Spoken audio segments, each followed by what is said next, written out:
Mardi 26 avril 2022, le romancier, essayiste et journaliste toulousain Christian Authier, auteur de Chez nous, prix Renaudot Essai en 2014, ou plus récemment de Demi-siècle, présentait à la librairie Ombre Blanche son nouvel ouvrage Houellebecq politique, publié chez Flammarion.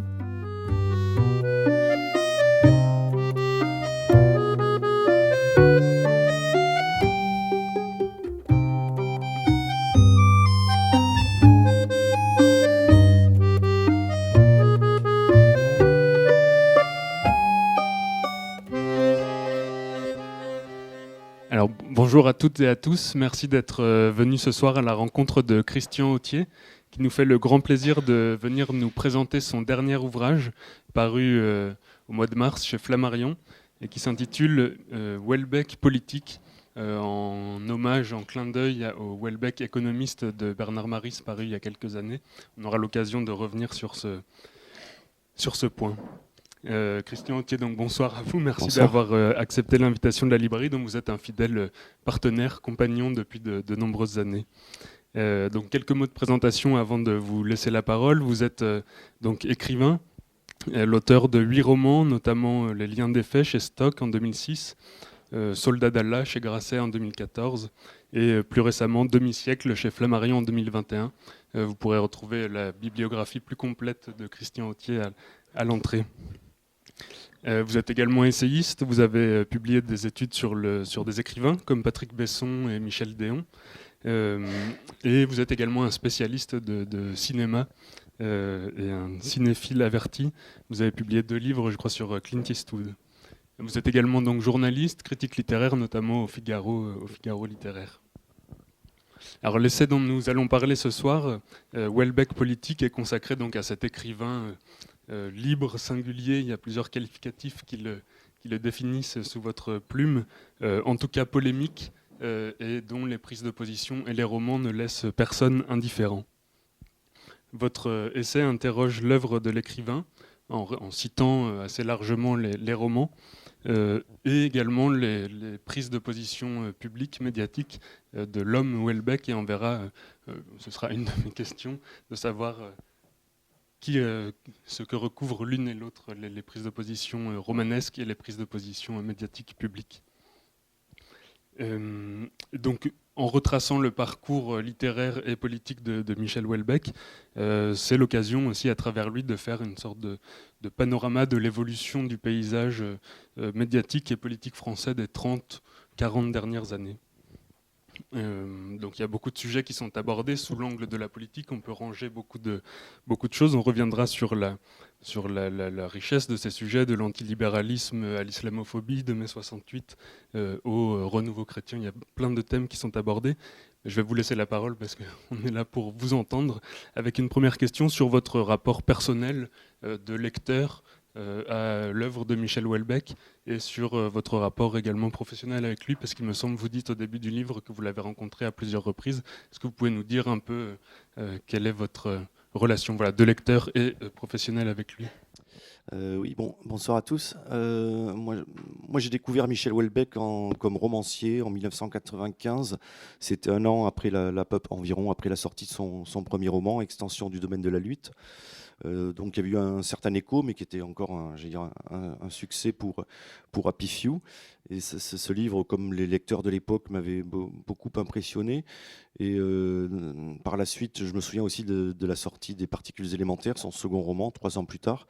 Alors là, j'étais déjà journaliste et ce roman avait été précédé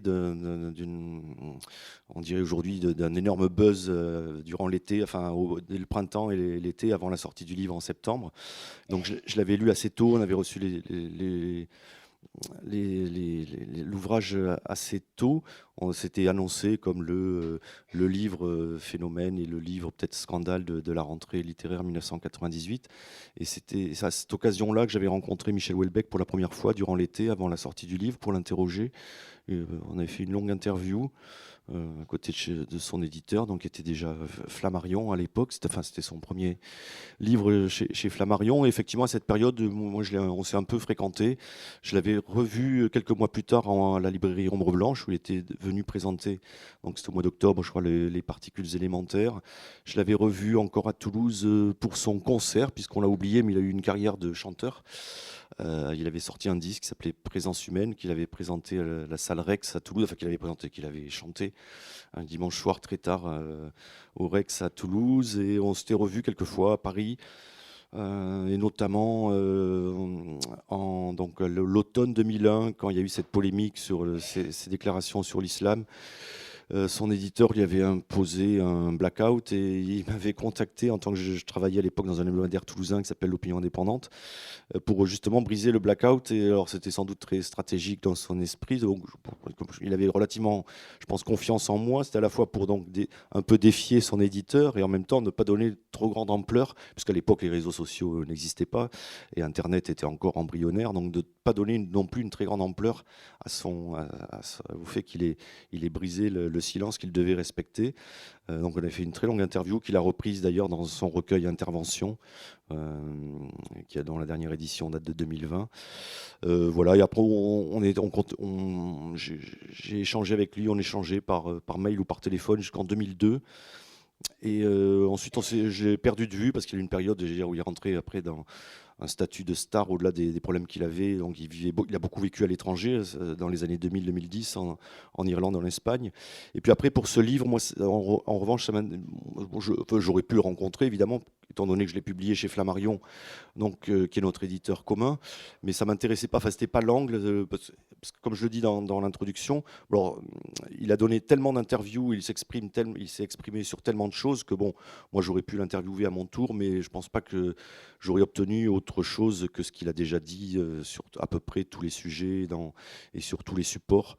Donc là, ce que j'ai essayé de faire, c'est donner vraiment ma vision de Houellebecq politique.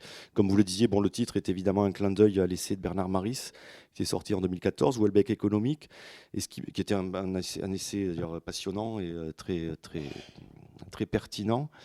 Mais ce qui m'étonnait, moi je suis un grand lecteur de Houellebecq, je suis assez passionné. J'ai lu beaucoup de choses sur lui. Et il y a eu des livres à peu près sur tout autour de Houellebecq. Récemment, on en parlait tout à l'heure, j'ai lu un Houellebecq au fourneau, donc, qui étudie les rapports de Michel Houellebecq et de la cuisine, enfin du moins dans son œuvre, pas sa pratique de cuisinier, si tant est qu'il cuisine, qui peut paraître, quand on a lu ses romans, un sujet assez anecdotique, mais enfin il y a un auteur qui a fait 250 pages. Récemment, il y a un ouvrage collectif qui est sorti sur son rapport à la foi, et en particulier au catholicisme. Il y a eu un livre sur Houellebecq et la Patagonie d'un de ses traducteurs espagnols, je crois, ou sud-américains plus exactement. Enfin, voilà, on a écrit sur Michel Houellebecq à peu près tous les angles, sauf, j'allais dire, la politique. Alors évidemment, la politique au sens large. Et ça me semblait intéressant parce que, outre le fait que Houellebecq est éminemment un auteur politique, à la fois dans ses romans, comme vous le disiez, mais aussi par des prises de position publiques, par des textes d'intervention, encore une fois, pour reprendre le titre d'un de ses recueils, par ses interviews. Mais la politique aussi me permettait, ce thème-là, d'aborder beaucoup de choses. C'est un prisme beaucoup plus vaste. Alors évidemment l'économie, comme l'avait fait Bernard Maris, ça, on peut parler de sociologie, j'évoque évidemment la question des religions. Donc ça me paraissait une clé, enfin du moins un domaine d'entrée particulièrement pertinent et qui permettait d'avoir un panel comme ça de thèmes et de sujets assez intéressants. Et donc, quand on parle de politique, forcément, on pense, alors moins maintenant peut-être depuis quelques années, mais au clivage gauche-droite, qui n'existe plus tellement, en tout cas dans le discours. Et Michel Houellebecq, lui, alors plus tardivement, il s'en prendra beaucoup, on va en reparler, à la gauche morale, à l'ordre moral imposé par la gauche. Pourtant, quand il publie ses premiers textes, notamment son livre sur Lovecraft, et puis même extension du domaine de la lutte, il est lui-même marqué comme un auteur de gauche.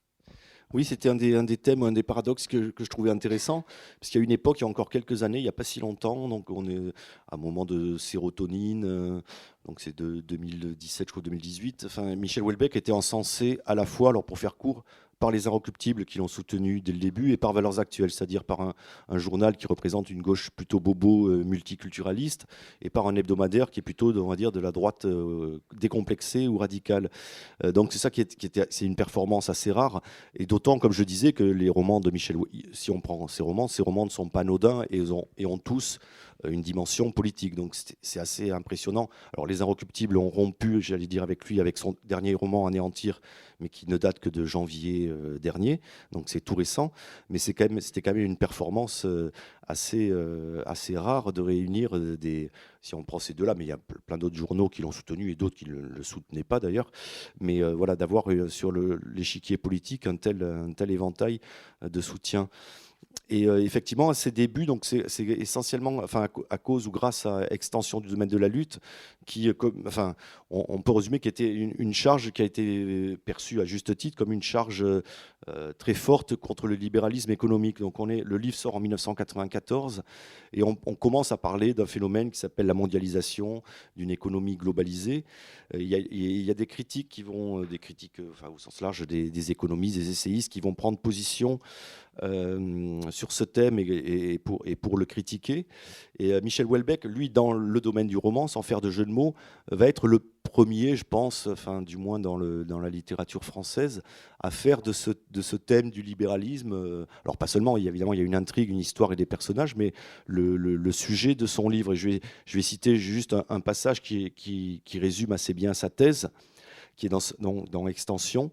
Le libéralisme économique, c'est l'extension du domaine de la lutte, son extension à tous les âges de la vie et à toutes les classes de la société. De même, le libéralisme sexuel, c'est l'extension du domaine de la lutte, son extension à tous les âges de la vie et à toutes les classes de la société. Donc il y a cette idée assez simple et en même temps assez pertinente, que le libéralisme donc s'est étendu à tous les domaines de la société. Et donc cette critique du libéralisme, de la performance, qui est menée dans le roman à travers un personnage qui est un informaticien et son collègue qui voyage dans la France des provinces, on ne disait pas encore la France périphérique, pour faire un travail assez absurde, mais qui correspond, voilà, c'est la montée de l'informatique, on ne disait pas non plus le numérique, et qui correspond à cette société de la performance, des nouvelles technologies, etc. Et donc, Houellebecq, à l'époque, va être perçu comme le critique de cette nouvelle société, de ce néolibéralisme, et donc va lui valoir une certaine admiration et un soutien, donc, comme je disais, notamment des Inrecuptibles qui vont en faire un chroniqueur régulier dans ce milieu des années 90. Il a donné pas mal de chroniques aux Inroc, qu'on peut retrouver encore une fois dans Intervention, enfin une sélection que Michel Houellebecq avait faite. Et donc, à partir de là, on va le considérer comme un compagnon de route d'une certaine gauche radicale, antilibérale. Mais en fait, dès Extension, et ça va être encore plus frappant 4 ans plus tard dans Les Particules élémentaires qui sort en 1998, il y a une autre dimension dans sa critique, comme il le disait déjà, libéralisme économique d'un côté, donc critique du libéralisme économique, mais critique du libéralisme sexuel. Et dans Les Particules élémentaires, il va commencer, on retrouvera ça dans d'autres de ses livres, mais à faire le procès de mai 68 et de l'héritage de mai 68, et notamment dans le domaine des mœurs, donc de la libéralisation des mœurs. Et là, il a aussi, dans Les Particules, il y a une charge absolument extrêmement violente sur la libéralisation des mœurs. Et notamment, je me souviens, enfin, je le reprends dans mon essai, mais il fait un raccourci sans doute un peu rapide, mais à un moment il dit, enfin je vais le citer de mémoire, mais qu'en fait les serial killers sont l'aboutissement logique des hippies. Donc c'est un peu comme ça que Michel Houellebecq résume, enfin du moins ces personnages qui sont un peu ces porte-voix dans ce roman. Et il déplore à travers mai 68 et l'héritage, donc cette libéralisation des mœurs, la disparition alors je cite là, des règles morales. Mai 68 n'a servi qu'à briser les quelques règles morales qui entravaient encore la voracité de son fonctionnement. Là, il parle du fonctionnement de la machine sociale, les contraintes morales ordinaires. Et c'est quelque chose qu'on retrouvera beaucoup par la suite sous sa plume. Alors j'ai retrouvé le passage. Donc il écrit, c'est un personnage qui s'exprime dans Les particules élémentaires. Actionnistes viennois, beatniks, hippies et tueurs en série se rejoignaient en ce qu'ils étaient des libertaires intégraux, qu'ils prônaient l'affirmation intégrale des droits de l'individu face à toutes les normes sociales, à toutes les hypocrisies qui constituaient selon eux la morale, le sentiment, la justice et la pitié. En ce sens, Charles Manson n'était nullement une déviation monstrueuse de l'expérience hippie, mais son aboutissement logique. Et donc Charles Manson, je le précise, donc, était un tueur, la Manson Family, des tueurs californiens qui était une sorte de secte. Mais ce qu'il voit là-dedans, donc là c'est un thème qu'on va retrouver aussi dans le débat public politique dans la fin des années 90 au début des années 2000, c'est le libéral-libertarisme. Donc cette alliance entre les anciens 68ards et les nouveaux partisans d'un ordre économique, enfin d'une liberté économique décomplexée. Donc on va appeler par moments les libéraux libertaires. Et voilà, et Michel Houellebecq, selon les voit dans ce mouvement une sorte de férocité et de nihilisme contemporain. Donc, puisque notamment, bon, c'est un procès, il rejoint. Alors, ça n'a pas été le premier, pour le coup, à faire le procès de mai 68. Dès les années 70, Régis Debray fait un livre entre guillemets anniversaire en 1978 où il est assez sévère avec 68. Plein d'intellectuels en France ou à l'étranger ont beaucoup écrit. Moi, je cite Pier Paolo Pasolini, qui est un cinéaste, un auteur, un écrivain, poète italien qui, dès les années 70, lui aussi était très sévère envers 68, qui voyait comme une révolte petite bourgeoise et contre, là aussi, une espèce d'hédonisme de masse qui, selon lui, détournait des vrais enjeux. Mais en revanche, Michel Houellebecq a été le premier à, j'allais dire, incarner cette dimension critique sous la forme romanesque. Et donc on retrouve justement cette question de la critique du capitalisme qui pourrait l'ancrer plutôt à gauche, le capitalisme comme destructeur des dernières structures sociales existantes, la famille, la filiation, la tradition, toutes structures sociales qui font obstacle au développement du capitalisme. Et c'est un discours anti-68, mais qui est porté, encore une fois, plutôt par des figures de gauche. Vous citez donc Pasolini, mais vous parlez aussi rapidement de Michel Clouscar, de Jean-Claude Michéa ensuite. Donc on est toujours là plutôt dans une critique de gauche, où déjà on a... Oui, bien sûr. Et d'ailleurs, je cite aussi, moi ça m'a beaucoup, j'allais dire amusé, enfin intéressé, je cite un assez long passage du manifeste du Parti communiste de Marx et Engels, donc qui date, je le rappelle, de 1852. Et il y a un passage où on dirait mot pour mot du Michel Houellebecq, ou du moins la vision de Michel Houellebecq. J'ai dit, il suffit de remplacer le mot bourgeoisie par capitalisme ou libéralisme. Alors je vais en citer un passage. Donc c'est Marx et Engels qui écrivent « La bourgeoisie a dépouillé de leur auréole toutes les activités qui passaient jusque-là pour vénérables et qu'on considérait avec un saint respect. Le médecin, le juriste, le prêtre, le poète, le savant, elle en a fait des salariés à ses gages. La bourgeoisie a déchiré le voile de sentimentalité qui recouvrait les relations de famille et les a réduites à n'être que de simples rapports d'argent.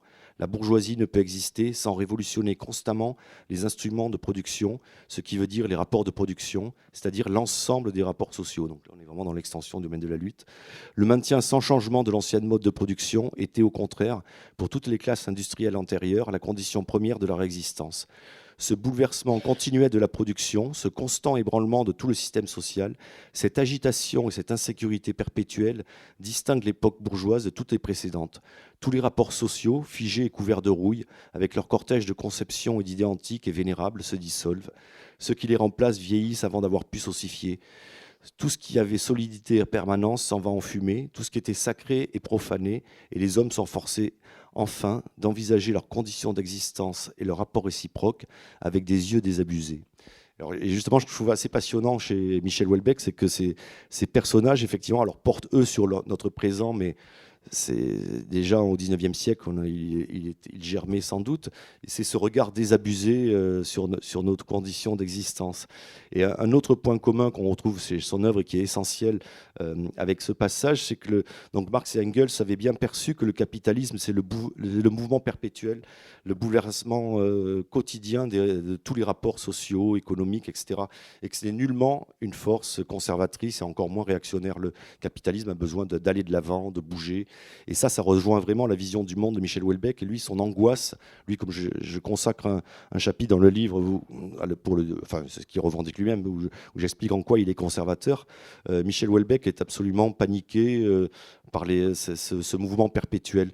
Et ce qui est aussi, je trouve intéressant dans ses livres, c'est que donc ce mouvement perpétuel est la fin de toute chose, les processus de destruction et de dilution. Et c'est que ça peut concerner des choses très triviales, comme évidemment des choses beaucoup plus profondes, comme la fin de toute vie humaine.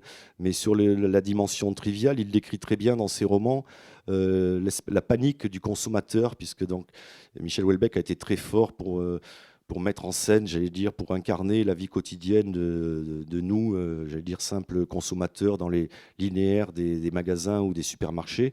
Et il décrit, il raconte dans c'est vraiment la panique qu'il a parfois à voir que tout a changé de place et que surtout qu'on ne retrouve plus les produits qu'on aimait acheter, puisque le capitalisme a toujours besoin de nouveautés, et donc l'obsolescence programmée, pour nous faire acheter le même produit mais un peu différent, et de la fameuse destruction créatrice. Et il dit ça crée de l'insécurité, de l'angoisse chez les individus. Et au-delà effectivement de de cet aspect quotidien ou trivial de la consommation, de l'achat d'objets, évidemment que la guerre économique, la compétition crée une angoisse et une angoisse existentielle, une panique chez beaucoup de gens. Oui, ça c'est quelque chose qui est commun à ces personnages et a priori à lui-même. Il parle lui pour ce qui le concerne des chaussures par à bout de marche et de sa parka camel légende qui ont disparu et qui le rendent très triste. Pour revenir à mai 68, il y a une contradiction un petit peu entre la critique que les personnages ou que Michel Houellebecq adresse au mouvement de libéralisation des mœurs et sa propre pratique, parce que c'est une contradiction que vous pointez. Il est en même temps un héritier de cette génération et il pratique lui-même, ou en tout cas ses personnages, le tourisme sexuel, les boîtes échangistes, etc. Donc comment est-ce qu'il peut justifier cette... Oui, bah c'est ça, heureusement. J'allais dire, les artistes sont paradoxaux, du moins paradoxaux et parfois contradictoires. C'est qu'effectivement, moi, comme je le souligne dans le roman, Michel Houellebecq dresse une critique assez féroce de mai 68, mais en même temps, il en est un enfant, enfin au sens générationnel, et j'allais dire, entre guillemets, un profiteur. Il a profité de la libéralisation des mœurs, et au-delà de ses personnages, enfin lui-même l'a confié de manière très franche dans des tas d'interviews. Il a eu recours à la prostitution, au tourisme sexuel, il a eu 3 mariages. Donc c'est quelqu'un comme... D'ailleurs, on avait fait certains avaient fait le même parallèle à l'époque avec Nicolas Sarkozy qui disait on va liquider l'héritage mai 68, mais enfin lui-même sur le plan privé, disons, avait eu, comme beaucoup de gens, une vie, enfin il était plusieurs fois divorcé, donc c'est aussi une des conséquences de mai 68, c'est une certaine libéralisation des mœurs, c'est que même les gens qui critiquent cet héritage ont profité. Donc oui, je trouve ça amusant. Et voilà, et comme vous disiez, vous avez dit en même temps, moi j'ai intitulé un chapitre du livre en même temps, donc il y a un clin d'œil évidemment à la formule présidentielle, mais il y a beaucoup de ça chez Michel Houellebecq, et c'est en ça où il est intéressant, il n'est pas monolithique ni manichéen, c'est qu'il est en même temps, quoi. Un autre paradoxe, c'est que à travers son œuvre et ses prises de position, il est vraiment, j'allais dire, le porte-parole d'une certaine classe moyenne ou CSP+.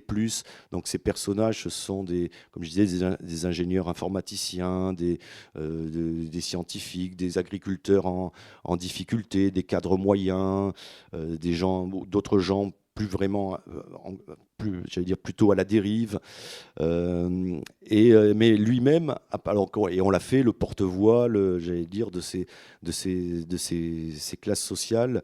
On a dit qu'il avait anticipé dans Sérotonine, qui est sorti au moment des Gilets jaunes, enfin un peu quelques semaines après, mais le livre évidemment avait été écrit des mois avant. Il décrit des jacqueries paysannes, des gens qui occupent les ronds-points en France.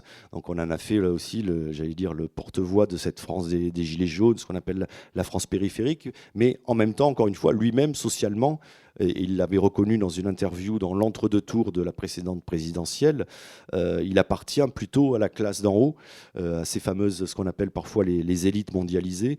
Et donc voilà, et lui-même avait dit, socialement, j'appartiens à la France de Macron. Même si intellectuellement, ou du moins artistiquement, j'allais dire, voilà, il est le représentant d'une France beaucoup plus populaire. Lui-même appartient à cette France, à ces heureux de la mondialisation. Comme je disais, il a beaucoup vécu à l'étranger, il a vécu presque 10 ans en Irlande, qui offre un statut fiscal avantageux aux artistes. Il a vécu longtemps aussi en Espagne. Il a voyagé beaucoup pour faire la promotion de ses livres, de son film. Donc c'est quelqu'un, voilà, je cite aussi un essayiste britannique dont on a beaucoup parlé ces dernières années, qui avait établi le concept entre les anywhere et les somewhere, c'est-à-dire les gens qui sont de nulle part, les heureux de la mondialisation, qui peuvent aller travailler un jour à Berlin, le lendemain à Paris, un autre à Los Angeles, et puis les gens qui sont enracinés, qui sont parfois prisonniers de leur territoire. Michel Houellebecq est le représentant, le porte-voix des gens enracinés, et en même temps lui-même dans sa vie c'est un anywhere, il fait partie des élites mondialisées. Ouais. Et alors, avant d'en venir à la question de la religion qui va peut-être nous occuper assez longuement, mais d'abord sur la question des réactionnaires, conservateurs, tous ces qualificatifs plutôt infamants quand ils sont lancés dans l'espace public. Je voudrais vous interroger sur sa réaction à lui, notamment au livre de Daniel Lindenberg qui paraît en 2002, Les nouveaux réactionnaires, je crois le titre. Comment Michel Houellebecq réagit-il à cette assignation publique, et puis comment est-ce qu'il justifie, c'est dans un entretien je crois avec Bernard-Henri Lévy qui est publié sous le titre Ennemi public, et plus sérieusement il dit qu'il ne peut pas être réactionnaire si on prend le sens des mots, son œuvre est tout sauf réactionnaire. Oui, alors pour situer un peu la polémique, à l'époque, elle avait fait grand bruit, au-delà même de Michel Houellebecq. Donc on est en septembre 2002 et c'est un essayiste assez peu connu du grand public, qui s'appelait Daniel Lindenberg, qui publie un petit pamphlet qui s'appelle Les nouveaux réactionnaires, le rappel à l'ordre, où il déplore, il désigne la dérive droitière ou ultra-droitière de tout un tas d'intellectuels, d'écrivains souvent venus de la gauche et qui auraient dérivé, selon ses termes, vers la droite la plus réactionnaire. Alors il y avait toute une liste assez impressionnante, il y a une trentaine, moi j'en cite les principaux, mais ça allait de Luc Ferry à Alain Badiou. Il y avait énormément de gens, Marcel Gauchet, Alain Finkielkraut, et parmi les écrivains, il y avait Maurice Dantec et Michel Houellebecq. Donc Michel Houellebecq a été un peu aussi servi en termes médiatiques de tête de gondole, puisqu'il était épinglé lui aussi comme nouveau réactionnaire et symbole d'une dérive droitière plus largement, au moins dans le champ des idées de la société française. Et le phénomène, alors je me souviens, dans les journaux, il y avait énormément ce débat occupait énormément les médias. Et ce qui était drôle, ce qui a été amusant, c'est que la plupart des gens qui avaient été désignés comme ça, comme une sorte de liste noire à la vindicte, se sont rebiffés, mais non pas pour dire non, on n'est pas réactionnaire, mais ils ont pris l'offensive et ça a été un peu la fable de l'arroseur arrosé. Michel Houellebecq avait écrit à l'époque une intervention, une tribune assez drôle où il disait alors il citait Finkielkraut, Marcel Gauchet, tout ça, je les connais la plupart, ça me donne plutôt envie de lire les autres, ce que je ne connais pas, et il ironisait, il y avait Philippe Muret aussi qui était là-dedans, et il ironisait sur le fait que donc les gens qui étaient désignés comme nouveaux réactionnaires, au lieu de raser les murs, s'étaient retournés contre leur procureur. Donc oui, sa réaction était assez drôle.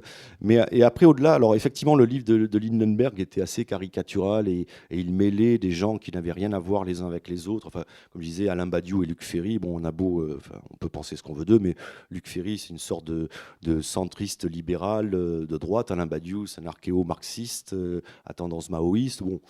Les filets de Daniel Lindenberg gratissaient tellement large qu'au bout d'un moment, son propos ressemble effectivement plus à une liste noire qu'à une réelle analyse. En revanche, je lui reconnais après peut-être que son propos était rapide, mais qu'il avait malgré tout anticipé effectivement ce qu'on appelait une droitisation, alors, et même au-delà des intellectuels ou du paysage littéraire de la société française, c'est-à-dire que des thèmes comme l'identité, l'immigration, l'islam sont devenus, la sécurité évidemment, à partir fin des années 90 et surtout depuis 20 ans, je rappelle ce livre est sorti en 2002, sont devenus vraiment des thèmes, j'allais dire, majeurs du débat public. Et ensuite, sur le fond, effectivement, si on est... Et là, Michel Houellebecq avait répondu des années plus tard dans son livre d'entretien avec Bernard-Henri Lévy. Effectivement, Michel Houellebecq n'a rien de réactionnaire. Alors, il peut avoir des provocations, des déclarations effectivement provocatrices. Moi, j'ai consacré un chapitre, je dirais, c'est plutôt sa sensibilité à l'art de droite, mais absolument pas réactionnaire, dans le sens où il ne rêve pas de revenir à un ordre ancien. Quel qu'il soit, que ce soit, je ne sais pas, la Troisième République ou la monarchie, ça l'intéresse assez peu. Et comme je le disais tout à l'heure, mais il explique d'ailleurs dans ce passage à Bernard-Henri Lévy, son angoisse, son obsession, c'est la dégradation et la fin de toute chose. Donc et il pense que ces processus, et hélas je crains qu'il ait raison, soient inéluctables. Donc il dit il est absolument illusoire et inutile de croire qu'une fois qu'une chose a disparu ou qu'elle est détruite, qu'on va revenir en arrière et qu'on va pouvoir la rétablir. Donc il dit bon, ça sert à rien d'être réactionnaire. En revanche, il assume tout à fait son conservatisme, dans le sens où, alors c'est un conservatisme, alors là aussi le mot a beaucoup, j'allais dire, d'acception, de définition, mais c'est un conservatisme, j'allais dire, au sens camusien d'Albert Camus, avec sa fameuse phrase il disait il faut empêcher que le monde se défasse. Et donc Michel Houellebecq a peur du changement, du mouvement perpétuel, alors, comme je disais, qui est souvent incarné par le capitalisme, mais pas seulement. Il a peur de la disparition des choses, alors que ça peut être la famille, les corps sociaux, les relations humaines, les relations amoureuses. Il a cette angoisse de la perte, et donc il voudrait que rien ne bouge jamais, enfin, ou que les choses bougent le moins possible. Et c'est aussi pour ça, il explique très bien qu'il est très, comment dirais-je, très hostile à tout phénomène révolutionnaire, tout processus de renversement de la société par la violence ou par des expressions radicales. Voilà, c'est un conservateur. Il avait aussi signé une tribune qui s'appelait Le conservatisme, source de progrès, où il expliquait très clairement, là aussi c'est quelque chose qui revient perpétuellement sous sa plume, que ce que par exemple Pierre-André Taguieff a baptisé en 2002 le bougisme, c'est dans un essai qui s'appelait Résister au bougisme. Voilà, le bougisme, c'est l'angoisse et l'ennemi absolu de Michel Houellebecq, c'est-à-dire, comme je disais tout à l'heure, ce bouleversement perpétuel, et ce discours entre guillemets progressiste, parce que c'est pas forcément du progressisme, qui enjoint chacun d'entre nous à aller de l'avant. Alors il y a tout un vocabulaire, tout un champ lexical, aller de l'avant, réformer, ne pas prendre du retard, avancer, ne pas rejeter l'inertie, l'immobilisme, etc. Et Michel Houellebecq, là, en tant qu'artiste et aussi, j'allais dire, son esprit politique, lui, il aime la lenteur, ce qui ne bouge pas, le pas de côté. Donc c'est à la fois, et ça où c'est aussi intéressant, c'est que c'est une vision à la fois politique et esthétique. C'est aussi la vision d'un artiste. Et donc justement sur cette question esthétique et de sensibilité littéraire, on en vient au chapitre que vous avez intitulé Anarchiste de droite. C'est une association de mots qui peut sembler paradoxal, voire antinomique. Et d'ailleurs, vous reconnaissez que c'est un mouvement qui est difficilement définissable d'un point de vue théorique et politique. En revanche, il est tout à fait facile de le suivre d'un point de vue littéraire, esthétique. Est-ce que vous pouvez nous parler des quelques figures qu'il compose, depuis Stendhal jusqu'au Hussard, et en quoi est-ce que Michel Houellebecq se rattache à cette tradition? Oui, alors c'est un chapitre que j'ai pris beaucoup de plaisir à écrire. Alors comme je le précise d'emblée, Michel Houellebecq, justement, dans son livre d'entretien avec Bernard-Henri Lévy, évoquait la peu ragoûtante famille des anarchistes de droite. Donc bon, moi je me suis permis de l'intégrer dans cette famille, mais a priori il la juge peu ragoûtante. En fait, bon, c'est assez compliqué. Enfin, c'est assez compliqué. Le grand historien Pascal Horry a fait un livre de référence, je crois que c'est dans les années 80, sur les anarchistes de droite. Donc je vous invite, si vous voulez des références très sérieuses et universitaires, à vous y référer. Mais en fait, l'anarchiste de droite, bon, la meilleure façon de le définir, c'est peut-être de citer des figures. Et je trouve qu'en France, du moins, la figure la plus réussie, la plus symbolique, c'est Michel Audiard. Voilà, si vous écoutez les dialogues de Michel Audouard et les Tontons Flingueurs, voilà, c'est ça, c'est aussi ça l'anard de droite. C'est quelqu'un, j'allais dire, donc, ce qui le différencie de l'anard tout court, qui par définition est supposé être de gauche, c'est que il n'aime pas, j'allais dire, la morale, non pas les bons sentiments, mais les belles âmes, les humanistes affichés, ceux qui se donnent, qui affichent une bonne conscience, voilà, et, le goût des idées généreuses, mais qui ne sont pas forcément suivies dans leur pratique, dans la vie quotidienne. Et il y a un rejet chez l'anard de droite, donc des engagements collectifs, de la politique, des embrigadements. Il n'aime pas il y a une phrase aussi qui m'avait semblé très symbolique, c'est Baudelaire qui disait dans les droits de l'homme, il faudrait ajouter le droit de se contredire et le droit de s'en aller. Donc je pense que l'anard de droite, comme je dis, il n'aime pas la démocratie, les élections, il n'aime pas les intellectuels engagés, les pétitions, les bons sentiments. Et il y a un goût de la transgression et un goût de choquer le bourgeois. Et à l'inverse, donc aussi de l'anard traditionnel, lui, il ne dirait pas ni Dieu ni maître, puisque c'est ça qui est amusant chez nombreux anards de droite, notamment ceux du 19e, on peut citer, ou début du 20e.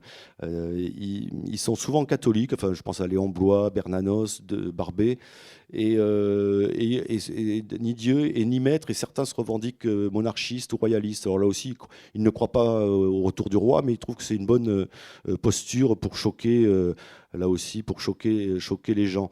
Et vous évoquiez Stendhal, moi Stendhal parlait d'un acronyme SFCDT, se foutre carrément de tout. Et voilà, alors c'est évidemment une posture, mais il y a ça chez l'anard de droite, il y a une insolence et voilà, encore une fois un rejet, y compris de la démocratie représentative. Alors, mais après, je trouve que quand Michel Houellebecq dit qu'il n'aime pas ça, moi après je suis revenu au texte, et notamment y compris dans ces... Bon, il y a les romans, évidemment, on peut trouver des saillies particulièrement savoureuses, mais y compris ces interventions, j'allais dire politiques, dans des tribunes. Alors il y a des charges répétées contre la gauche morale, mais par exemple, là, je vais vous citer un petit texte s'appelait Sortir du XXe siècle, publié en 2002 dans la prestigieuse Nouvelle Revue Française chez Gallimard, qui commence ainsi. Il évoque le degré d'abrutissement auquel nous aura mené la notion d'engagement politique. Le texte commençait ainsi: la littérature ne sert à rien. Si elle servait à quelque chose, le racaille gauchiste qui a monopolisé le débat intellectuel tout au long du XXe siècle n'aurait même pas pu exister. Et donc ce siècle, bien heureusement, vient de s'achever. C'est le moment de revenir une dernière fois, on peut du moins l'espérer, sur les méfaits des intellectuels de gauche. Et donc voilà, c'est assez clair. Et là, c'est pas tellement que c'est quelqu'un de foncièrement, comme je disais, réactionnaire ou d'extrême droite. C'est plutôt cette sensibilité-là. Où là aussi, Michel Houellebecq, notamment en 2002, s'était beaucoup exprimé dans le champ politique et électoral.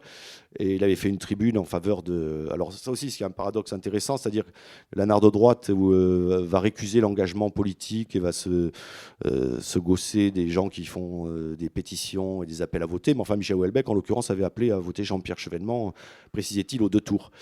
Et il évoquait, par exemple, les autres candidats. Je cite, voter Chirac, ce n'est même pas voter, autant pisser dans l'isoloir.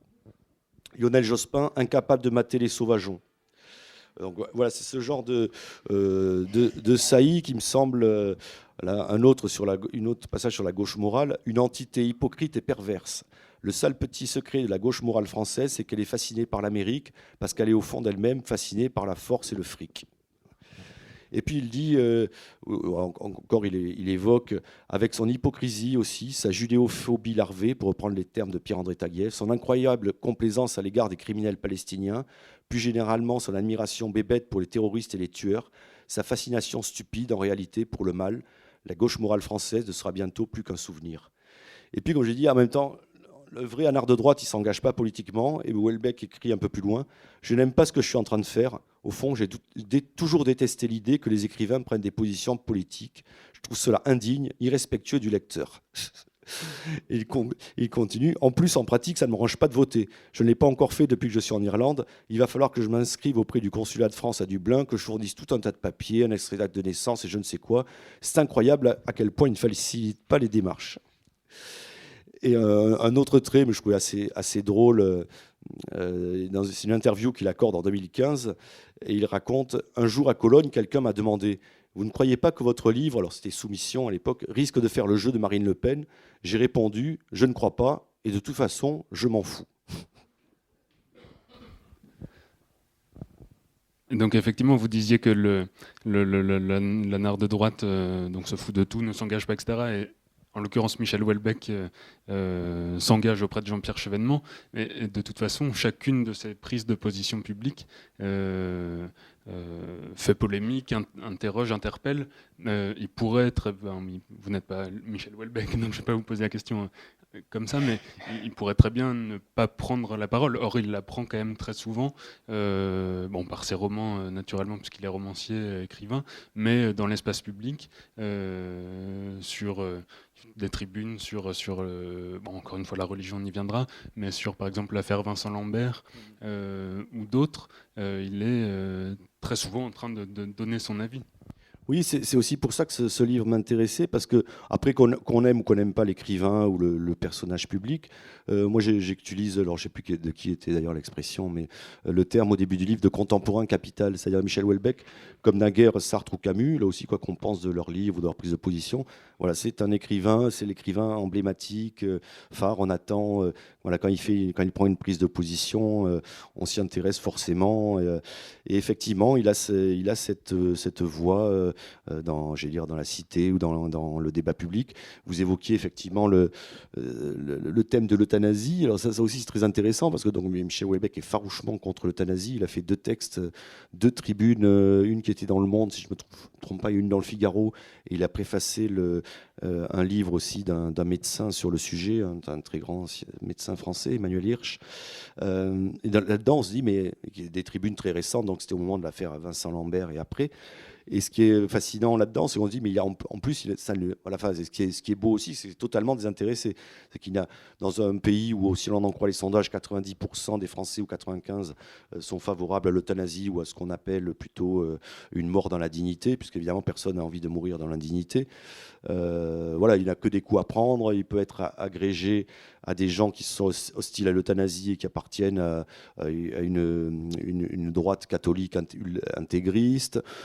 Voilà, ça va lui rapporter aucun suffrage, sans faire de jeu de mots, aucune sympathie particulière de la part de ses lecteurs, mais il prend position et oui, c'est ça qui est à la fois, qui est parfois amusant et qui est toujours intéressant chez Michel Houellebecq, c'est son regard, d'autant plus, bon, on l'a pas évoqué, mais c'est presque un lieu commun, mais on en a fait une sorte de visionnaire, parfois certains diraient de gourou. Je me souviens, hélas, ce triste jour du 7 janvier 2015, quand Michel Houellebecq sort Soumission, c'est le jour des attentats de Charlie Hebdo. Et il y avait cette une très drôle de Charlie Hebdo, où il était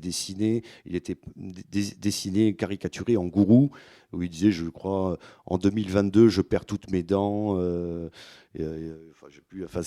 Mais il avait on lui prête ce don, ou ce talent d'anticiper certaines choses.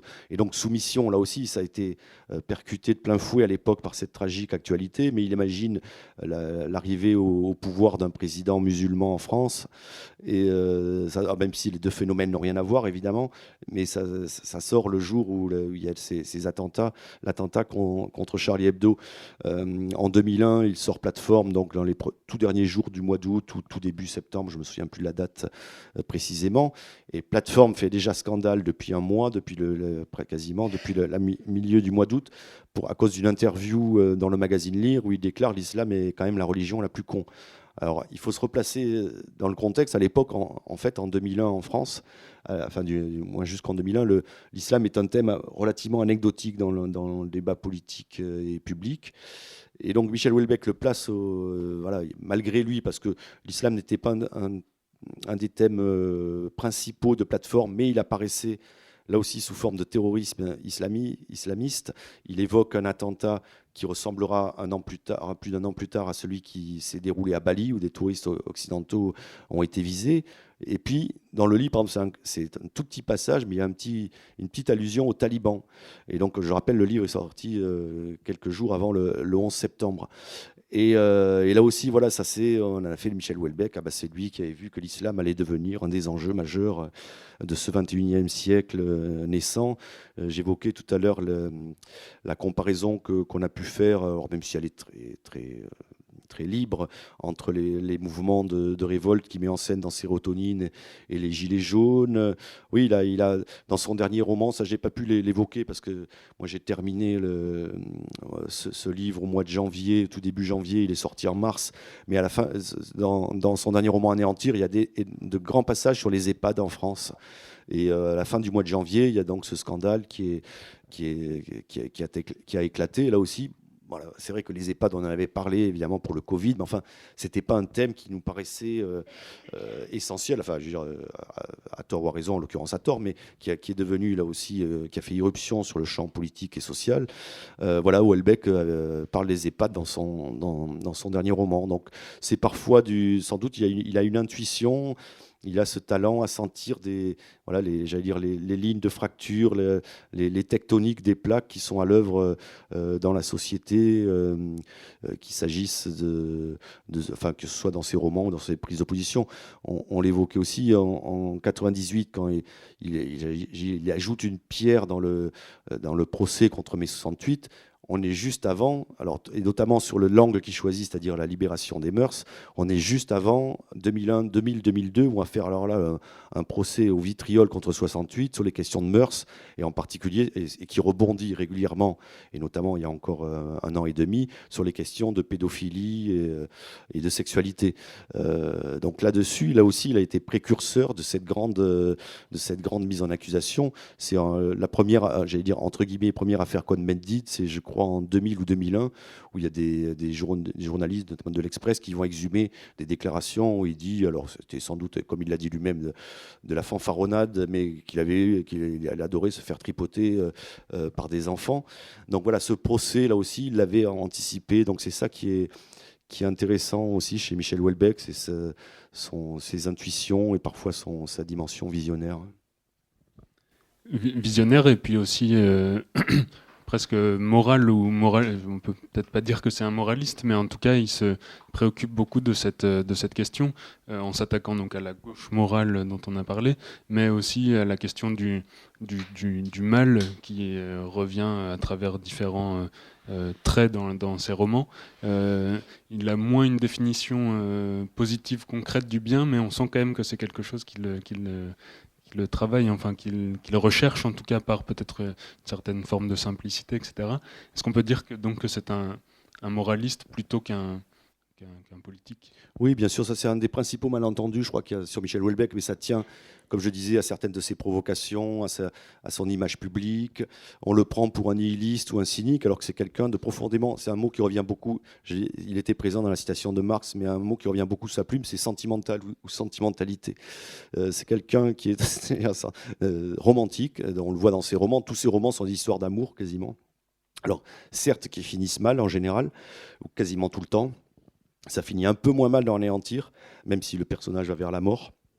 Mais il y a toujours cette dimension romantique chez Houellebecq, cette idéalisation de l'amour pur, de la fusion entre deux êtres.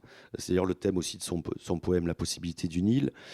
Et par ailleurs, effectivement, il y a une grande considération pour ce qu'il appelle les valeurs morales élémentaires, la bonté, la piété, la compassion, d'où au nom de la compassion et de la piété, ses prises de position contre l'euthanasie. Il dit, il supporte pas, il est très attentif au sort fait aux plus faibles, aux plus démunis, à ceux qui ne sont rien, comme diraient d'autres.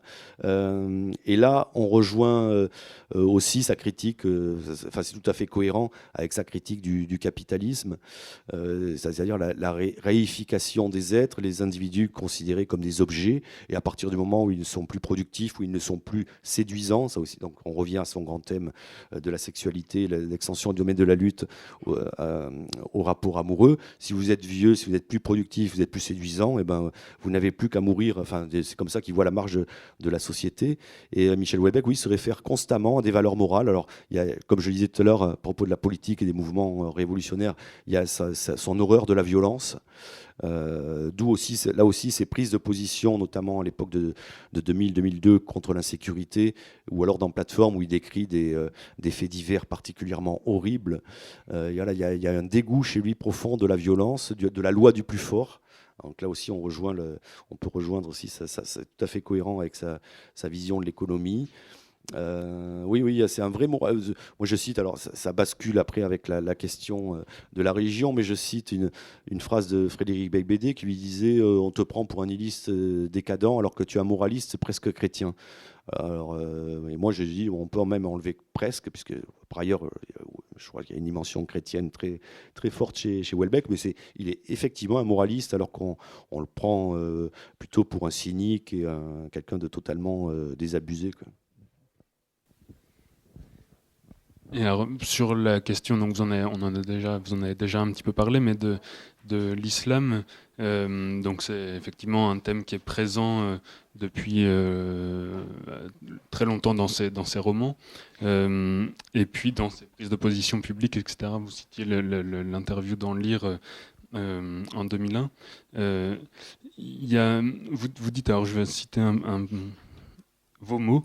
Vous dites on peut légitimement haïr, détester, vomir l'islam, le catholicisme, le bouddhisme, 3 petits points, pour peu que l'on respecte la liberté de ceux qui croient et qui pratiquent leur religion dans le cadre des lois démocratiques.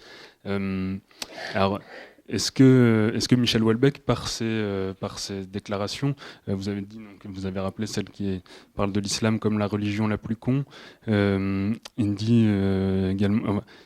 Il parle des gens qui pratiquent cette religion autant que de la religion en elle-même. Donc est-ce qu'il est vraiment dans un cadre théorique ou est-ce qu'il est dans l'attaque personnelle Non, quand on dit l'islam, il juge. Et d'ailleurs, il complétait sa charge contre l'islam en disant il trouve que tous les monothéismes, il considérait, moi à l'époque, on est en 2001, que tous les monothéismes sont des absurdités. Il faut être totalement crétin pour ne croire en un seul Dieu. Et sur l'islam, donc après, il est revenu avec Soumission, son roman de 2015, où là d'ailleurs, c'est Soumission, là aussi, alors certains ont fait une lecture islamophobe du roman en disant c'est une vision apocalyptique, etc. Alors que le roman est beaucoup plus subtil. Ça montre la prise du pouvoir en France, tout à fait démocratiquement, par les urnes, avec une alliance avec le PS, l'UDI, d'un parti musulman, confessionnel, qui instaure pas du tout une théocratie, qui n'use de violence. Alors il y a des affrontements, devine, à un moment c'est un peu elliptique dans le livre, il y a eu des affrontements à un moment dans certaines banlieues, mais c'est une prise du pouvoir un peu ce qui a existé en Turquie à la Erdogan, c'est-à-dire tout à fait démocratique, du moins au début, et pas du tout totalitaire.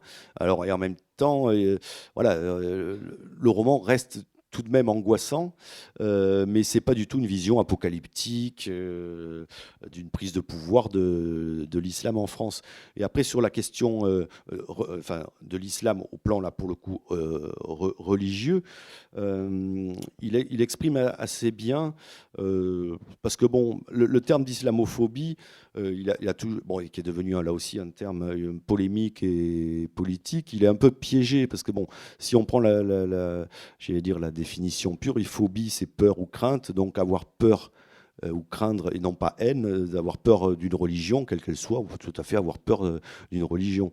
Ensuite, par ailleurs, et notamment dans un pays comme la France, avec sa tradition laïque, on peut aussi détester une ou des religions, ou toutes les religions, à partir là aussi, enfin, dans le cadre de la loi et du respect des individus, et pas d'appel à la haine, etc., ou à discrimination en fonction de ces pratiques religieuses, mais c'est tout à fait, c'est en particulier chez nous, c'est tout à fait dans l'ordre des choses. Et Houellebecq disait très bien, résumait très bien, je pense, sur ce thème, je crois que c'était en 2018 ou 2020, dans une interview, il disait « Je me sens obligé de défendre l'islamophobie, que je sois islamophobe ou non, parce que cela fait partie des opinions qu'on a le droit d'exprimer, et point final en fait. Attaquer une religion, c'est un droit. »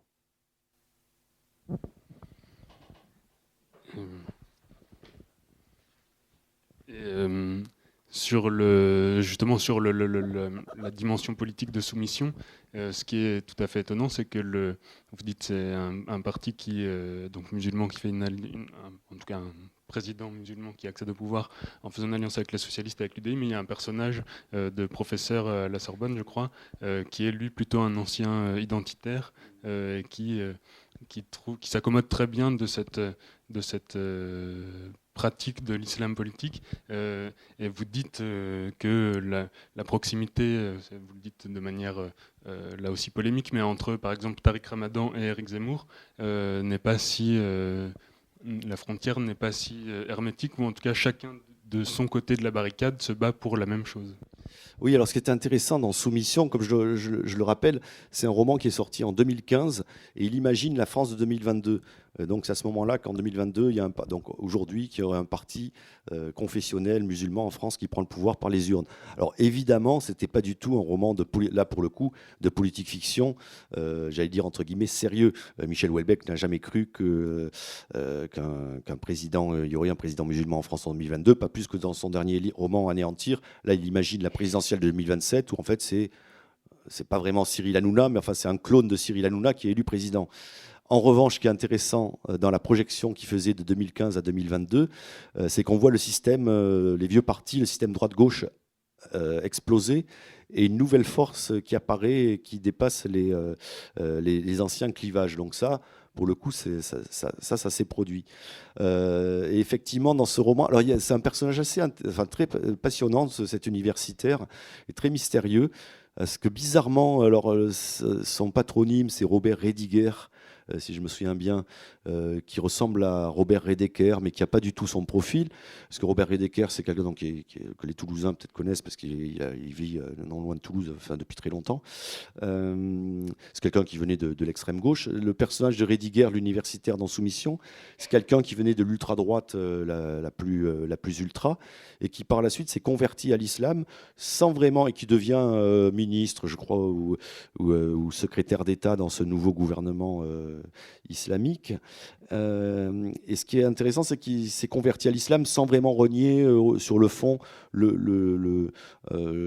j'allais dire le socle de ses convictions. Et il déplore, alors c'est des dialogues évidemment donc romanesques et très à la fois il y a de l'humour et là aussi le goût du paradoxe chez le romancier, mais il déplore que ses anciens camarades d'extrême droite n'aient pas compris que l'islam est une force foncièrement, alors là pour le coup réactionnaire, qu'elle veut ramener les femmes à la maison, qu'elle veut les sortir du marché du travail, qui fait l'apologie d'une certaine virilité, d'un ordre, d'un conservatisme moral, etc. Et qu'ils ne comprennent pas, ces abrutis, qu'en fait, et qu'il faut rejoindre l'islam parce que d'une certaine manière, il fait tout ce dont on rêvait, quoi.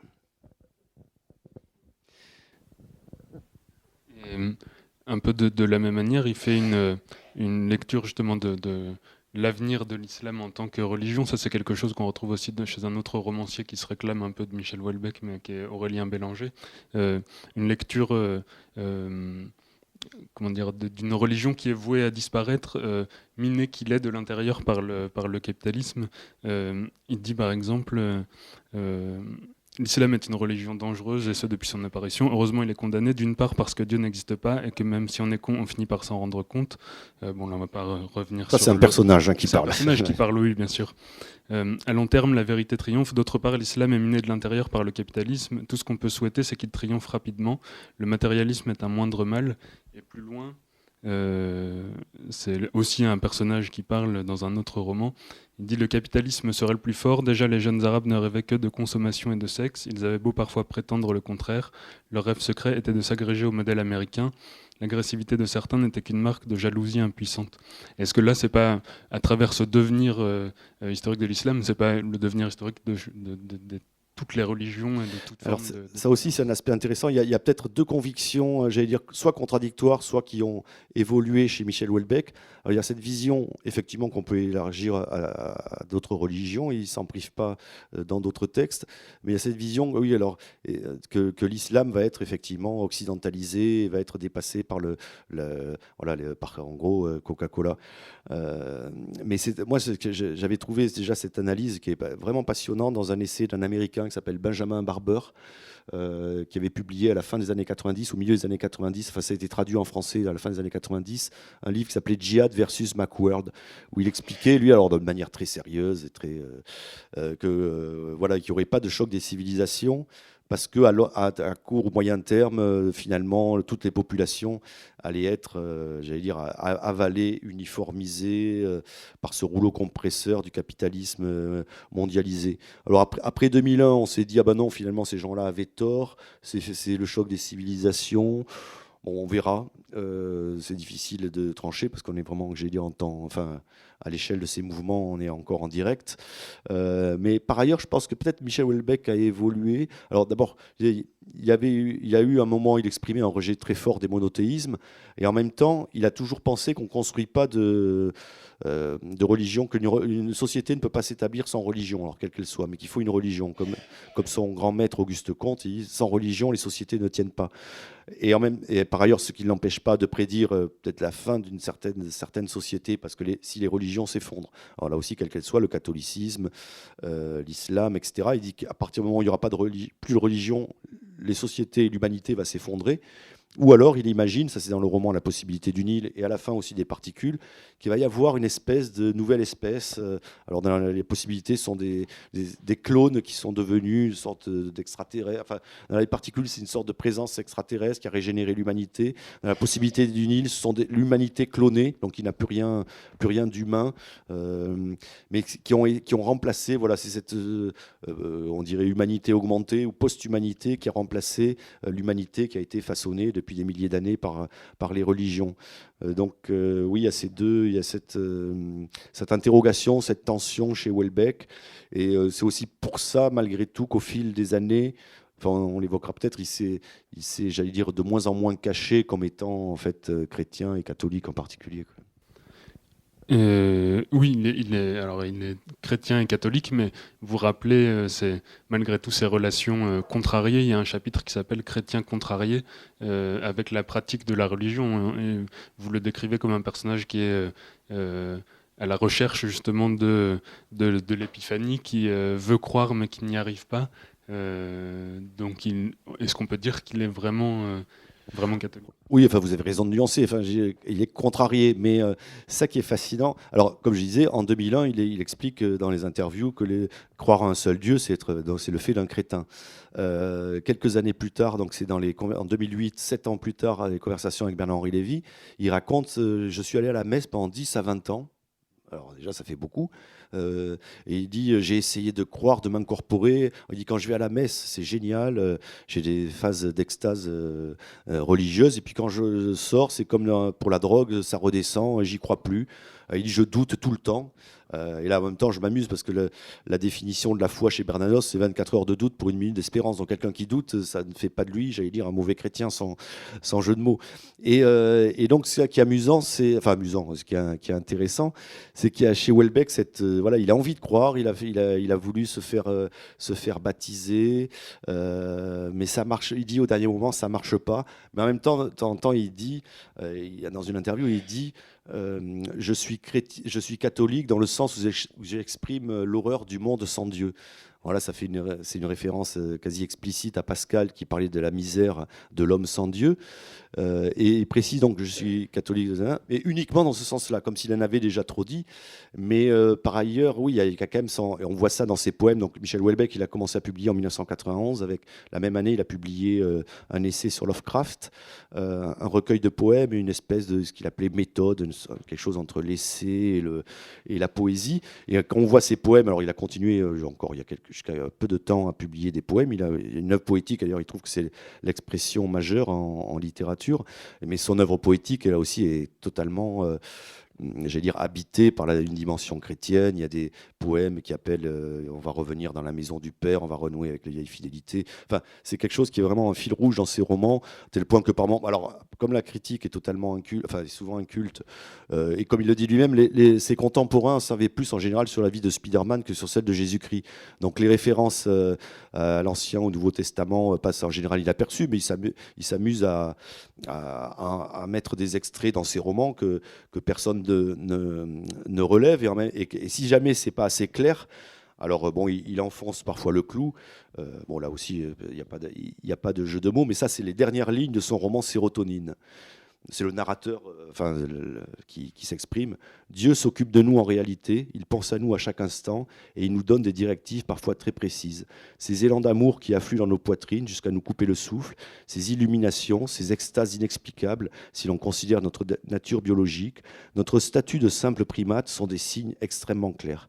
Et je comprends aujourd'hui le point de vue du Christ, son agacement répété devant l'endurcissement des cœurs. Ils ont tous les signes, ils n'en tiennent pas compte. Ça, c'est la fin du roman. Et puis, je cite aussi moi, un détail qui m'avait beaucoup amusé, enfin, pas amusé, qui avait assez ému, et qui est dans le film Thalasso. Je ne sais pas si vous avez vu, il y a deux très bons films, enfin, un téléfilm et un film qu'a réalisé Guillaume Niclou avec Michel Houellebecq dans son propre rôle. Le premier s'appelle L'enlèvement de Michel Houellebecq et le second, qui est en quelque sorte la suite, s'appelle Thalasso, où là, avec Gérard Depardieu également dans son propre rôle, Michel Houellebecq et Gérard Depardieu se retrouvent en thalassothérapie tous deux. Et en fait, bon, ils essaient plutôt de fumer pour Michel Houellebecq et de boire et de manger pour Gérard Depardieu. Alors, on suit leur pérégrination au centre de thalassothérapie et par moments, comme dans le premier, le téléfilm L'enlèvement de Michel Houellebecq, on peut deviner que certaines scènes de beuverie n'ont pas été simulées. Donc il y a des paroles, on va dire, très libres et les personnages, enfin les acteurs, entre guillemets, improvisent pas mal. Et il y a une discussion, il y a une scène absolument sidérante entre Michel Houellebecq et Gérard Depardieu, où Michel Houellebecq explique à un Depardieu totalement incrédule, là, dans tous les sens du terme, et stupéfait, que lorsqu'il va mourir, Michel Houellebecq est persuadé qu'il va retrouver sa grand-mère bien-aimée, qui s'appelait Henriette, qu'il a élevée, qu'elle sera intacte, l'image qu'il avait d'elle, et qu'il pourra la toucher. Il explique la résurrection des corps. Devant Depardieu éberlué, il dit « Mais alors, Michel, t'es croyant ?» Et là, il répond « Ça dépend des fois, ça dépend des jours. » Mais enfin, je veux dire, voilà, enfin, tout ça pour dire, quelqu'un qui croit en la résurrection des corps, enfin, qui se dise croyant ou pas croyant, après, peu importe, qui joue des étiquettes, mais enfin, et il se met, et Michel Houellebecq se met à pleurer, à sangloter quand il évoque cette scène où il va retrouver sa grand-mère. Et là, je vous dis, on n'est pas vraiment dans un jeu d'acteur, on est plutôt dans quelqu'un qui se livre. Et c'est ça qui est amusant, c'est que après, alors c'est certes pas, y compris dans sa vie privée, mais alors comme beaucoup de pêcheurs, c'est certes pas un modèle, j'allais dire, notamment sur le plan des mœurs, je l'évoquais tout à l'heure, même si maintenant il est marié, il a une vie assez dissolue, mais je pense qu'il est beaucoup plus, malgré tout, respectueux, et là aussi en termes de morale, il le dit, pour lui ce qui compte dans une religion, c'est la qualité de valeur morale qu'elle défend. Et selon lui, le catholicisme, voilà, c'est encore une fois la piété, la compassion, l'attention, la défense des plus faibles. Et je pense qu'il est bien plus chrétien que des chrétiens affichés, revendiqués ou qui vont à la messe 3 fois par semaine. Et, j'avais une question par rapport à la posture médiatique de Michel Houellebecq, parce que justement vous parliez tout à l'heure de le contraste entre la position sociale qu'il occupe réellement et la position sociale de ses personnages qu'il revendique aussi. Cette question me vient par rapport à la description que vous faites de lui dans le film. Effectivement, quand on le voit même physiquement dans ses apparitions publiques, un personnage qui perd ses dents, ses cheveux, qui est négligé. Est-ce que ça relève là de sa liberté, de la spontanéité, de son naturel, ou est-ce qu'il y a quand même une part d'image et de calcul vous dites que certains évoquent son sens de la stratégie, ses calculs, ses réseaux, son image soigneusement entretenue jusque dans le côté parfois déglingue. Est-ce qu'il est naturel ou est-ce qu'il est quand même calculateur dans ses apparitions publiques ? Non, moi je crois en termes d'image, il est assez sincère et naturel.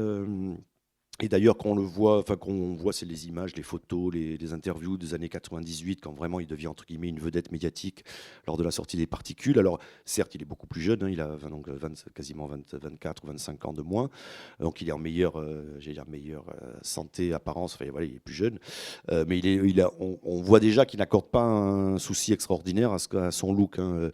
Il apparaît en chemisette, je me souviens, à carreaux, il a déjà sa parka, il a des pantalons assez informes.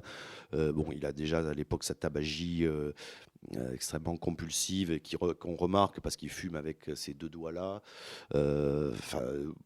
a déjà un penchant pour la boisson, donc il était déjà assez peu soucieux de son image publique. Et après, je crois pas qu'il l'ait vraiment entre guillemets travaillé. Enfin, moi, il y a des gens qui l'ont côtoyé, qui racontent, enfin, voilà, que parfois dans des voyages, il perd son dentier, donc il a pas de dents pendant une semaine. Enfin, on l'a vu parfois à la télévision aussi sans dentier. Enfin, franchement, enfin, je vois pas là aussi ce qu'il a gagné à se présenter parfois sous un air un peu, une apparence assez décati, quoi. Peut-être parmi vous, il y a des gens qui ont des questions. Parmi ceux qui ont lu le livre ou et qui ont des remarques à faire, ou ceux qui ne l'ont pas lu et qui voudraient rebondir sur quelque chose qu'a dit Christian Authier, n'hésitez pas.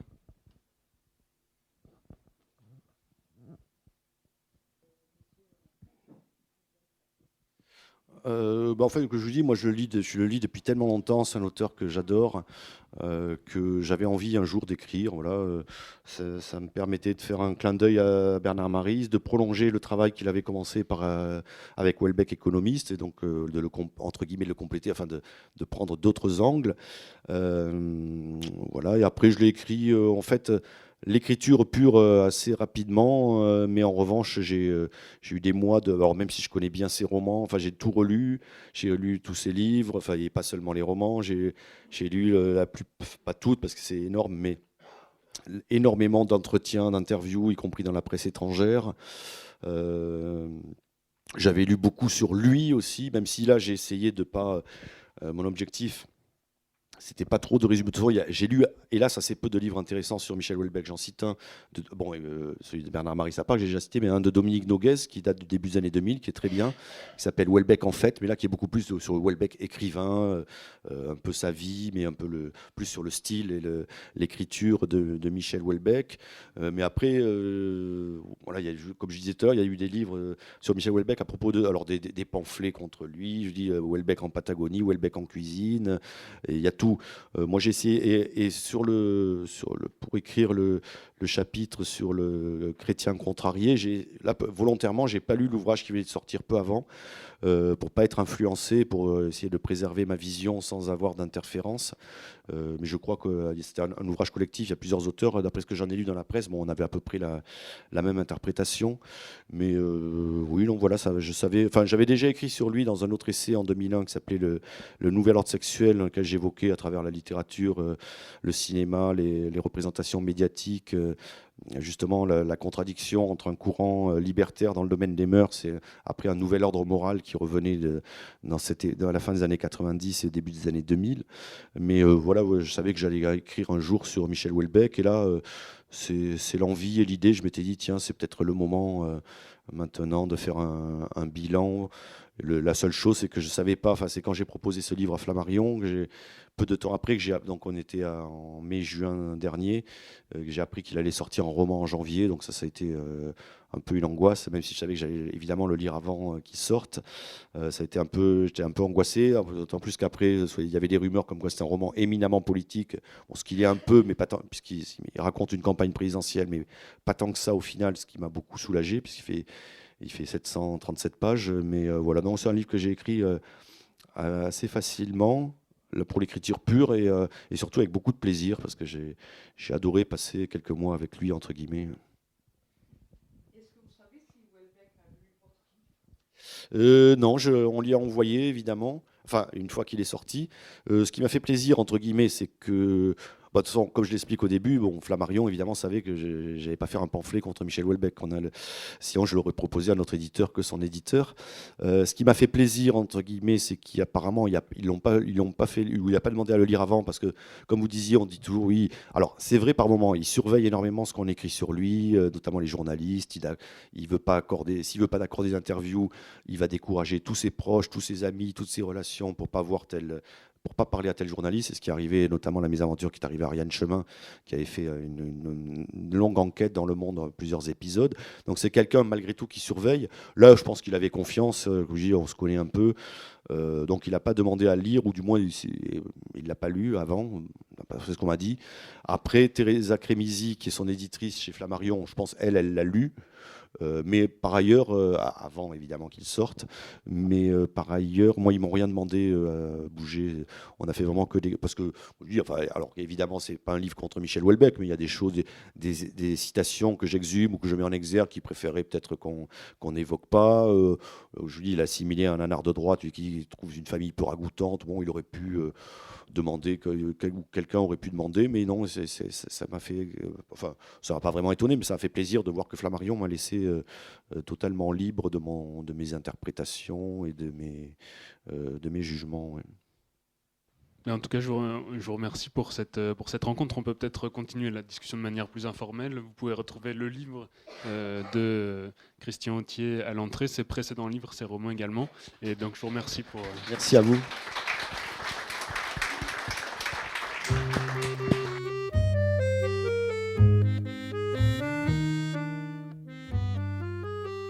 Il s'agissait d'une rencontre avec Christian Authier, auteur de Houellebecq politique, paru aux éditions Flammarion, enregistré à la librairie Ombre Blanche le 26 avril 2022, réalisé et mis en onde par Radio Radio.